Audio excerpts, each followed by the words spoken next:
क्या आपको भी ऐसा लगता है कि पिछले कुछ दिनों से आपके घर की बिजली बार बार जा रही है? अगर आपका जवाब हां है तो ये सिर्फ आपके साथ नहीं हो रहा, बल्कि भारत के 135 करोड़ लोग आने वाले कुछ दिनों में इसी तरह अंधेरे में रहने पर मजबूर हो सकते हैं और उनके घर में भी बार बार बिजली जा सकती है। आपने भी नोट किया होगा, आप चाहे देश के किसी भी शहर में, गांव में, कस्बे में रहते होंगे, आजकल बिजली बहुत जा रही है क्योंकि भारत के पास सिर्फ 2 से 5 दिनों तक का ही कोयला बचा है बिजली बनाने के लिए। भारत में आज भी 70% बिजली का उत्पादन कोयले से होता है, लेकिन कोयले की डिमांड ज्यादा है और अभी इसकी सप्लाई कम हो गई है। इसलिए हो सकता है कि आपको आने वाले कई दिन बिना बिजली के ऐसे ही बिताने पड़े। लोड शेडिंग आपके घर में भी, आपके इलाके में भी होती रहे। इस हफ्ते की शुरुआत फेसबुक, व्हाट्सएप के ब्लैकआउट के साथ हुई थी। 6 घंटे तक दुनिया के 300 करोड़ लोग इन सोशल मीडिया प्लेटफॉर्म्स का इस्तेमाल नहीं कर पाए थे। लेकिन सोचिए, अगर आने वाले दिनों में पूरी दुनिया पावर ब्लैकआउट में चली गई, यानी पूरी दुनिया में बिजली उत्पादन ठप हो गया, तो फिर क्या होगा? बिजली के संकट की शुरुआत चीन से हुई थी, फिर यूरोप और दक्षिण अमेरिका के कई देश इसका शिकार हुए और अब इस संकट ने भारत को भी अपना शिकार बना लिया है। इसलिए मामला गंभीर है। आप ध्यान से सुनिएगा क्योंकि यह त्योहार का मौसम है। आपको इस समय अपना जगमग घर चाहिए, लेकिन हो सकता है कि अब आने वाले दिनों में बिजली की कमी पड़ जाए। भारत के कई बड़े पावर प्लांट्स में कोयले की भारी कमी हो गई है और इन पावर प्लांट्स में ही बिजली का उत्पादन आपके लिए होता है और फिर यहां से बिजली की सप्लाई आपके और हमारे घरों में, दफ्तरों में और फैक्ट्रियों तक होती है। भारत में 135 पावर प्लांट्स ऐसे हैं जो कोयले से चलते हैं। इनमें से 107 पावर प्लांट्स ऐसे हैं जिनके पास अगले 5 दिनों या उससे भी कम दिनों का कोयला बचा है। 28 पावर प्लांट्स ऐसे हैं जिनका कोयला अगले 2 दिनों में ही समाप्त हो सकता है।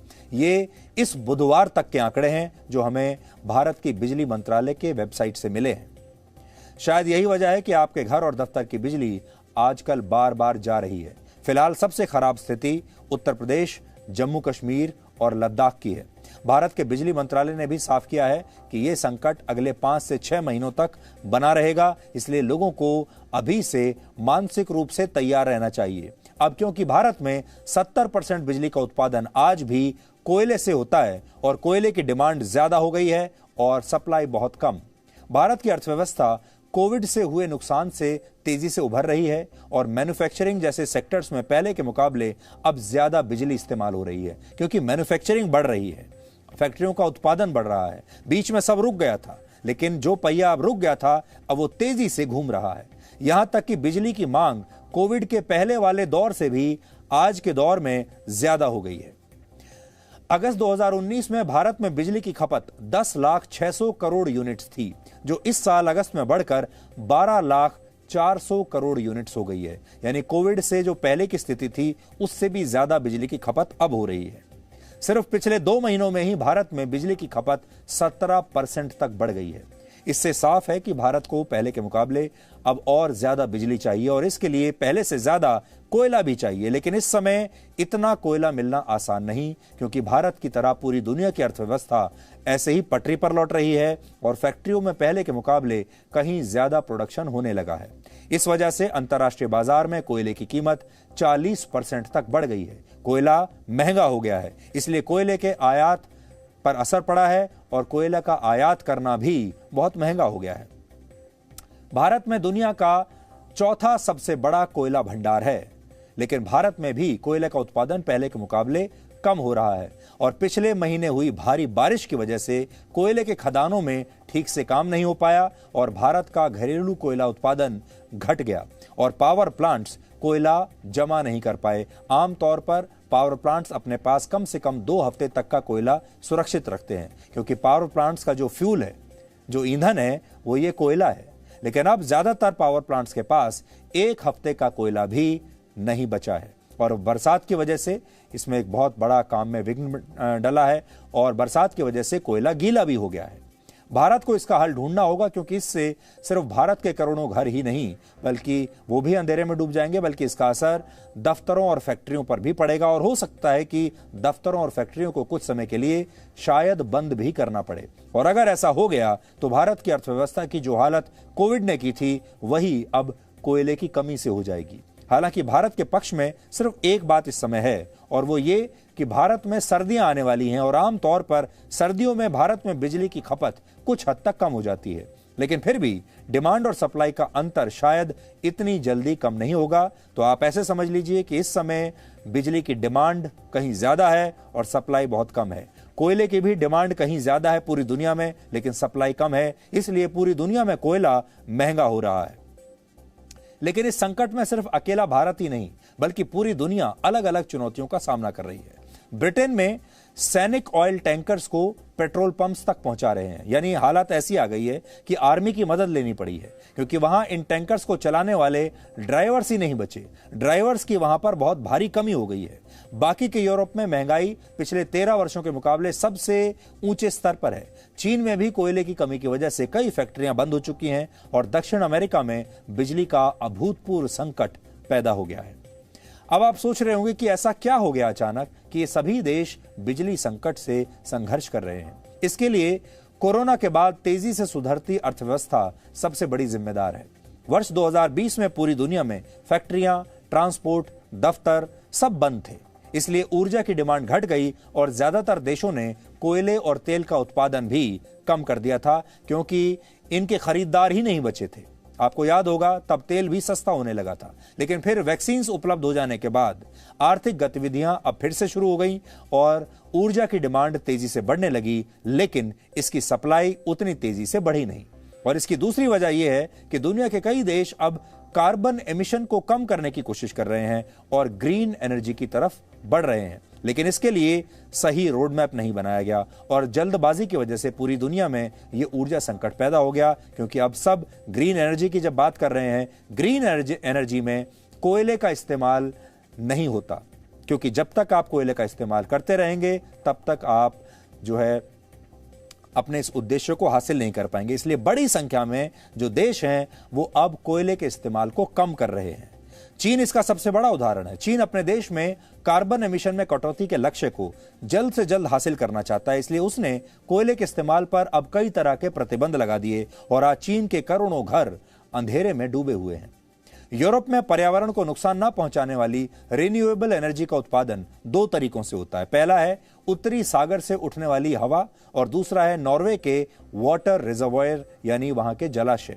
उत्तरी सागर से उड़ने वाली हवा से विंड मिल्स यानी पवन चक्कियां चलाकर जर्मनी और डेनमार्क बड़े पैमाने पर रिन्यूएबल एनर्जी का उत्पादन करते हैं, जबकि नॉर्वे के जलाशय हाइड्रो पावर प्लांट्स को चलाने का काम करते हैं और इन हाइड्रो पावर प्लांट्स पर यूरोप के कई देश बिजली के लिए निर्भर हैं और इसीलिए नॉर्वे को यूरोप का पावर हाउस भी कहा जाता है।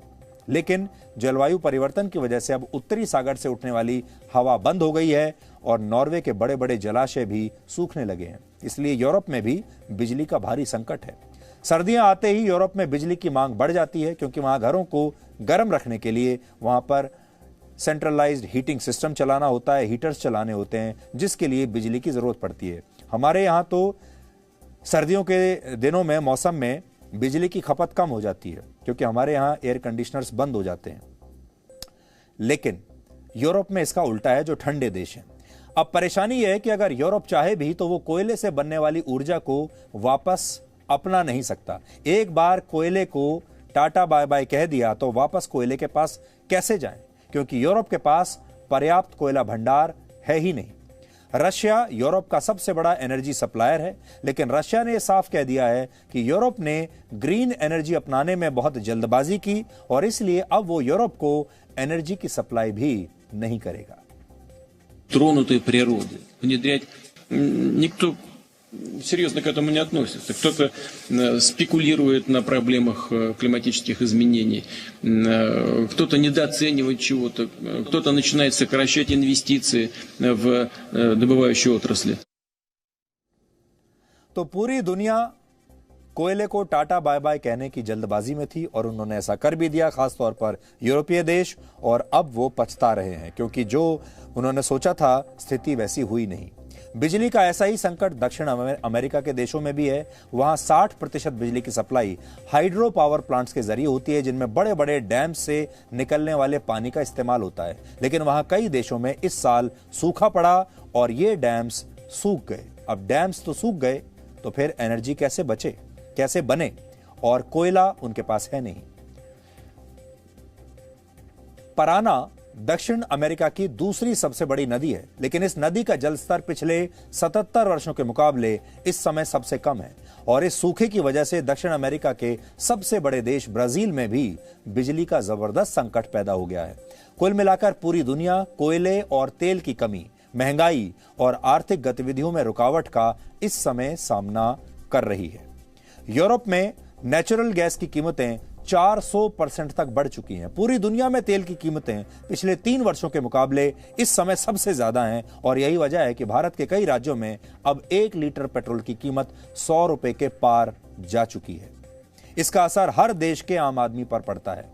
पेट्रोल डीजल महंगा होता है तो खाने पीने के सामान की कीमतें बढ़ जाती हैं, ट्रांसपोर्टेशन क्योंकि महंगा हो जाता है, बिजली की सप्लाई कम होती है, और फैक्ट्रियों में काम रुक जाता है। फैक्ट्रियों में काम रुकता है तो लोगों की नौकरियां चली जाती हैं, नौकरियां जाती हैं तो लोगों की खरीदारी करने की क्षमता कम हो जाती है, और ऐसा होता है तो फिर अर्थव्यवस्था को भारी नुकसान होता है और आपका जीडीपी ग्रोथ रेट गिर जाता है।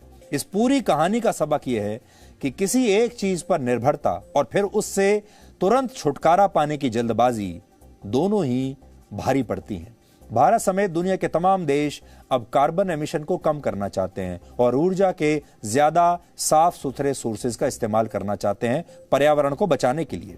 लेकिन इस बदलाव के लिए दुनिया को समय चाहिए, और अगर यह समय नहीं दिया गया तो आने वाले 1 दशक तक लोगों को ऊर्जा संकट का सामना ऐसे ही करना पड़ेगा जैसे पूरी दुनिया आज कर रही है और जैसे आप भी इस समय कर रहे हैं। Presenting B News app, available on Google Play and App Store. Download it now.